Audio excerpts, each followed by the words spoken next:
Alright, this is a 2010 Toyota Corolla LE. I recently replaced the belt on this car. Went with a Gates Serpantine. Just wanted to give you guys some tips when doing this, okay? This is your tensioner bolt right here, okay? This is what you're going to release, and when you release it, it's going to move the alternator. The alternator will actually move back toward the firewall and take tension off of the belt. These are the steps that you need to use whenever you do this. You have to be very careful because you will bend this bolt. You can snap this bolt if you do not do it in the order that I'm about to explain. Okay? The alternator has a pivot bolt, okay? Let's see if I can show you here. That bolt right in front of the belt right there, that is a 14 millimeter right there. And that's the bottom alternator bolt, okay? See if I can zoom in. Right there, 14 millimeter. It's on the very bottom of the alternator. And when you release that, you don't have to pull it out all the way. Just loosen it really good. Okay? You're going to loosen that first before you do anything. Then you will come to this bolt right here. Below this bolt, I believe that's a 12 millimeter. Release that. Okay? That goes through this tension plate. And that's your top alternator bolt. Okay? Release that one, and you can see how it's designed. You see how it's got this channel here. That once you release the 14 millimeter and you loosen the top bolt, when you unscrew this, which is a 12 millimeter, you begin to back it off. With this being loose and the bottom being loose, the alternator can then pivot backwards toward the firewall. Okay, it's going to go this way, which releases tension off the belt. Okay, that's the steps that you need to do it. Because if you have the top and the bottom tight and you try to loosen this, the alternator, you know, it's gonna want to move, but it's gonna put a lot of tension on these bottom and top bolts for the alternator. It can't really pivot that well, you know, when the pivot bolt on the bottom, that 14 millimeter, is still tight. So you can bend something, you can break something. So loosen bottom, loosen the top, okay, right here underneath this bolt. That's 12 millimeter. Just loosen both of those, then start to back this off. Before you back this off, get you a piece of paper, get you a tape measure, and measure the distance between this nut and the end of this bolt. That way when you put your new belt back in, you can get it around the same tension, okay?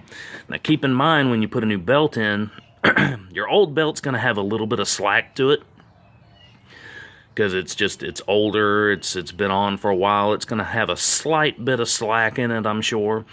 So you can go just past where you see it, you know, just maybe a crank on the ratchet more, but you want to generally get it around the same exact length, okay, same tension. You don't want it too loose, it'll fly off. You don't want it too terribly tight, you know. You want it around the same level of tension. So these are some tips. Now when you go to put this, when you get your new belt on, okay, you're going to kind of do the reverse order. You're going to leave the bottom bolt loose. You're going to leave the top bolt loose. You want, once you get your belt on, you want the alternator to be able to move freely, okay? If you have them tight and you go to crank this up to put tension, the alternator is in a stable position. It can't move at that point.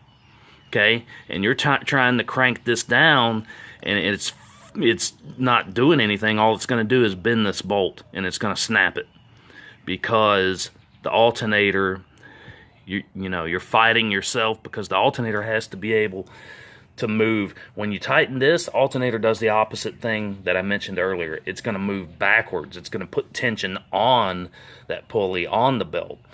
So leave the bottom loose, leave the top loose once you get the belt on, and start to crank this down, start to tighten it, and it will put that tension where it needs to be. Once you get it to the correct place, then tighten your top bolt. Okay, underneath here, 12 millimeter, right there.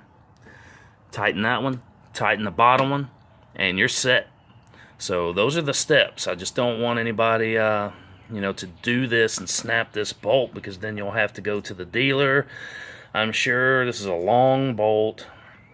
You could bend this, which is, your tension plate, and I'm sure you'll have to go to a junkyard or go to the dealer to buy a new one. So just don't want anybody to bend this while doing this belt change. So you do have a little bit of a clearance down there. You can, I'm a big guy, so it was very difficult for me to get my hands down there. But it can be done. You have a little bit of, if I can do it, anyone can do it. If you have any questions, you can contact me. It's a 4-pulley system. I recommend getting it on the bottom 2 pulleys first. Once you get it on the bottom pulleys, it's a little bit tricky with the next step. When you buy the belt, get a diagram. You can get a diagram from AutoZone, Napa, wherever you buy your belt from. I recommend going with Gates. Gates make really great belts. They're a little bit thicker generally than your standard belt. Really good rubber. They're really made well. So I recommend going with Gates.